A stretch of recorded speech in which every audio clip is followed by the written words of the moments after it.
Hey guys, it's Jeff from Pressure Luck, and today I'm going to make another pasta dish that is really probably one of the greatest things that I've ever made. Now, there was this dish that they used to serve at Cheesecake Factory called straw and hay, and it's no longer there. Actually, it hasn't been there forever. I was so sad the day that they discontinued it. I was so excited. I was gonna I'm gonna go to the Cheesecake Factory and get my buffalo blasts. Those are amazing too, and some straw and hay pasta, and they didn't have it. This was years ago, but I said to myself, I'm gonna make that pasta again someday. I'm gonna find a way to make it, and guess what? I have. Now, do not let the name fool you. Straw and hay sounds like it might be a healthy pasta, right? No, no, no, no, no. So if you're on Weight Watchers, don't eat this. But if you're looking for a fun night out, and you go with portion control, or if you're not really watching your weight right now, enjoy a bowl of this amazingness. Believe me, it's amazing. This pasta is truly one for the books, and just wait until you see how easy it is to make. It's laughably easy. So guys, put on that chef hat, or don't wear one at all, because you're about to wow the people you serve this dish to. Straw and hay. Let's go. So the first thing we want to do is we want to go to our freezer and find, there you are, some frozen peas, and take them out so we let them thaw. Now I want to take 2 shallots and dice them up into little pieces, which won't be hard to do because shallots are so small as it is. Now I'm going to go to my Instant Pot and add 2 tablespoons or 1/4 of a stick of salted butter. And now let's come down to the control panel and give it some heat by hitting the saute function and adjust so it's on the more or the high setting, and let's let the butter melt. And once our butter is melted and sizzling a little bit, we're going to now add in some diced prosciutto. Make sure it's diced. It's so much easier that way, and it's diced and chunky. It's not the thin slice. That's not what we want for this. Diced prosciutto, or you can use diced pancetta, or even some diced thick bacon, but I really think the prosciutto is best. So this is 1 4-ounce package of the diced prosciutto, and I love my prosciutto, so I'm actually going to be doubling this and putting 8 ounces, but you can just leave 4 ounces if that's all you want in there. But I think 8's perfect for this. If you're a vegetarian, you don't even have to add it. Now let's mix it up nice and good with the butter and let it cook in there for about 3 minutes. I just love the way that diced prosciutto smells when it's cooking in butter. It's like my Disneyland happy place of smells. And just keep stirring it around every so often, making sure it gets a little bit browned in color. It's going to release some of its own fat in there. Okay, so after about 2 to 3 minutes of cooking in the pot and looking beautiful just like this, we're going to now take a slotted spoon and remove it from the pot.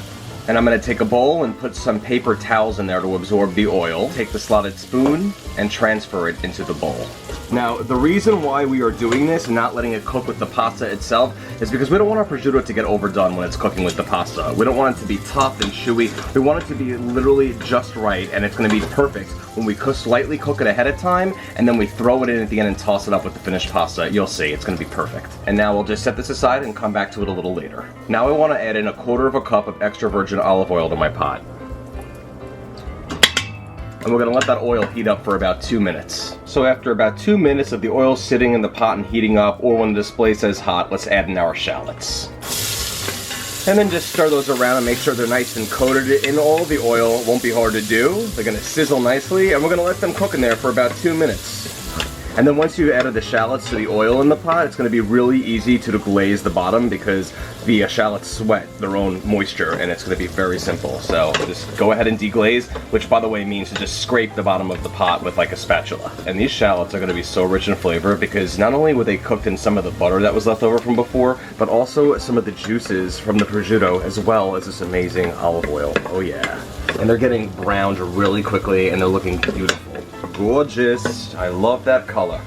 So after a couple of minutes, I'm going to add in some sliced garlic. Now, you can just take some garlic cloves and slice them yourself, or you can just get the kind that's already like pre-sliced for you. It's like into little slivers like this. That's fine. Some people would scoff at using jarred garlic, but honestly, it's easier and quicker, and it doesn't stick to your fingers when you cut it, and it's just totally adequate. But the choice is yours, and I'm adding in 2 tablespoons of it. And then just stir the garlic around with the shallots and all of the oil till we get some nice color going on with our garlic. And our shallots are getting nice and dark brown, which is exactly what we want for this recipe. Believe me, it's going to be unbelievable, the flavor. So just keep stirring around until the garlic gets nice and browned as well. Not as brown as the shallots, but lightly browned. So we're going to basically be stirring the garlic up with the shallots for about another 2 to 3 minutes. And once we're looking like this, guys, we are perfect. Now let's add in our broth. Alright, so I'm going to add in 4 cups of garlic broth to this recipe. That's 4 teaspoons of garlic better than bouillon mixed with 4 cups of water. Or if you don't have the garlic broth, even though I absolutely love it, you can totally use chicken broth. 4 cups of that as well. Okay, and let's just lightly deglaze the bottom of the pot once we have all of our broth inside. Should be nice and simple. Everything should be coming up very easily with nothing stuck to the bottom. So since this pasta is called straw and hay pasta, we're going to use 2 different color pastas to emanate the name. We're going to start with some good old-fashioned egg fettuccine. That's the yellow fettuccine, which is eminent of the straw. And then we're going to take some spinach fettuccine, which is eminent of the hay. So what I'm going to do is I'm going to take half the amount of fettuccine out of each box, break it in half, and add it inside of the Instant Pot. Okay, here's my regular fettuccine. Break it in half, add it to the pot. Here's my spinach fettuccine. I'm gonna do the same thing. Now all I want to do is just make sure that my fettuccine is nice and covered by the broth, and that's it. Don't stir it around, just make sure it's nice and covered with all of the broth. And now I'm gonna put my lid on top of the pot, secure it, and make sure it's in sealing position. And we'll come back down to the control panel, we'll hit the keep warm cancel option, and then we're going to hit the manual or the pressure cook option depending on the model you have, and we're going to just simply cook, guys, for 7 minutes on high pressure. That's it. If you're not already on 7 minutes, you can just adjust it with the plus going up and the minus going down. Now that we're done, we're going to do a quick release. And now our pin drops, so let's take our lid off. And our pasta is perfectly done. Look at that. It should be just very lightly al dente. And you'll see there's a lot of liquid still left in the pot, which is perfect because it's going to be the perfect base for our sauce. And we have a secret ingredient to now add to this. And that's going to be some good old-fashioned boursin. Yup, the amazing stuff you bring to a party and you spread on some crackers. This is just going to go into this pasta. It's my secret ingredient. Now, this is essentially just cream cheese, but it's like, you know, flavor with some garlic and herbs. I like the garlic and herb flavor. There's also a shallot and chive flavor. That'll work nicely too. Or you can just, you know, use some cream cheese. But this is a 5.2 ounce little round thing of the boursin, so if you're using cream cheese, use 5 ounces of cream cheese. But this stuff, guys, amazing for this recipe. So I'm just going to cut this into little pieces, and you can actually just totally rip it up by hand too. It's that simple. Make sure the hands are clean though. And now let's add our boursin to the Instant Pot and mix it up with all of our pasta. We want to make it nice and crumbled because it'll be easier to disperse throughout everything. Guys, this is going to now make it insane. Make sure we get all of the boursin melded in with all the broth and all of the pasta. So when there's no chunks of boursin left, it's nice and good. It's going to happen really quickly, by the way. And now let's add our frozen peas. It's okay if they're still a little frozen, that's fine. They cook super quickly when you add them to heat. As well as our prosciutto, and dump that in the pot. And I bet you anything you guys have picked at that prosciutto while you were waiting for everything to cook, because you know what, I did it too. And now let's just mix everything together for about a minute and make sure the peas get nice and cooked. We don't want them, obviously, frozen still. Oh boy, this is going to be something else. Now, like I said, if we would have added the prosciutto during the pressure cooking process and cooked it, it would have been too cooked. You want it just like this, trust me. So it's worth that extra few seconds to take out the prosciutto with a slotted spoon and transfer it to that paper towel lined bowl. And how is this looking to you guys, huh? Well, we're almost there, but not yet. I want to add in 1/4 cup of heavy cream and 1/4 cup of grated Parmesan cheese. And let's give that all a final stir together. This is such a healthy pasta. This is for a don't care night. And oh my gosh, guys, just look at this unbelievable pasta that we have going on here. There's a little bit of straw, there's a little bit of hay, I mean maybe even chenille, who knows. And after about a couple of minutes of stirring and letting the peas all thaw throughout, it's gonna be ready to serve, guys. So let's get our big old pasta bowl out there and serve it up. All right, now let's add some of this perfection into a bowl. There we go. A little more pasta there. Oh, look at how creamy that is, guys. And then top it off with a little bit more prosciutto and peas. And we are now ready to serve. All right, guys, there's the pasta.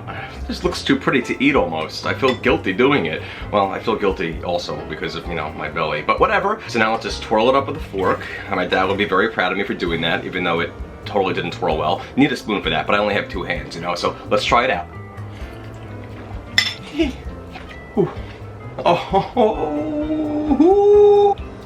put it this way, this pasta is so outrageous that if there was a sample card at Costco, you already know how much of a mob scene it is there already. If this was being served, barricades would be required, okay? I'm telling you right now, barricades. And not the Les Mis kind. This pasta is one of the best pastas I have ever had in my entire life. And you know I would never just say that to kid around with you guys. I wouldn't say it unless I meant it. And I am telling you right now that this straw and hay pasta is everything. And the colors and the textures are absolutely just a joy to look at. They're vibrant. It's almost like a work of art here. You have the peas to go with the spinach fettuccine. You have the creamy sauce to go with the color of the egg fettuccine. It's gorgeous, and everything just complements each other. It's like diagonals, crisscrossing. The next time someone tells you that hay is for horses, just laugh at them. This is hay that a horse would fight you over. That boursin, that secret ingredient boursin in there. On another level, I highly suggest that you get it if you can. It is really something else. It's actually at Costco. They sell them in 3-packs for really very cheap. I mean, the creaminess of this pasta, it's the perfect sauce consistency, the perfect amount of sauce. All right, so there's a little bit of healthiness to it. I mean, some of the fettuccine's made out of spinach, so that should count for something, right? And I absolutely love this dish. It's one of my favorites of all time. This is something to really indulge in when you have a day. You're just like, you know what? Screw it. Today sucked. Or, you know what, it's somebody's birthday. Or I really want to impress my family and show them that I can cook an amazing creamy pasta. This is the one to do. Who wants some? Who wants some of this? Bar none, one of the best recipes I've ever made. And if I'm gonna say that, you know it's gotta be serious. Guys, if you enjoy these videos that are easy to follow, that have dynamite recipes attached to them, don't worry, not everything is this indulgent and rich. I have very healthy recipes as well, and more will come too. I just chopped minestrone soup, for example. So, you know, have some minestrone, then have some straw and hay. Go to PressureLuckCooking.com. Tons of recipes there that run the gamut, from vegan to carnivore, from healthy to comfort. Oh, you know, you gotta make sure you go to my Facebook page and like that page. That's facebook.com/PressureLuckCooking. You'll know whenever a new recipe comes out, you'll be notified of that. That's exactly what you want. Some tips, any deals on items that you might be interested in, and some humor, of course, because you know you need a little bit of humor in the kitchen and in life in general. And of course, at Pressure Luck, subscribe to me on YouTube, Twitter, Instagram, Pinterest. I have everything. Guys, thank you so much again for all your support. And I mean, I don't even know what else to say at this point except, hey, ho, straw, hey. Oh, wow.